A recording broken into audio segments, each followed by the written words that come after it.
Bibili lang sana ako ng canned food, pero nang makita ko ang presyo, bigla akong napaurong. Nako, mag-iitlog na lang ako. Kung i-convert mo talaga sa peso ito, talagang manghihinayang ka. Kaya minsan hindi na talaga ako nagko-convert para makabili lang ng mga ganitong pagkain.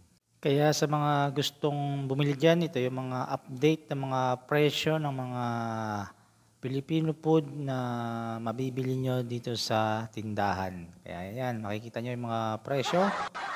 Kung bibili ka ng fruit cocktail, nasa 10 real ang isang can.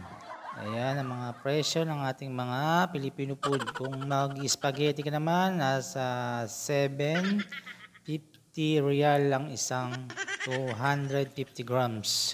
Tapos kung ang tumas, nasa 750 real naman ang isang bote.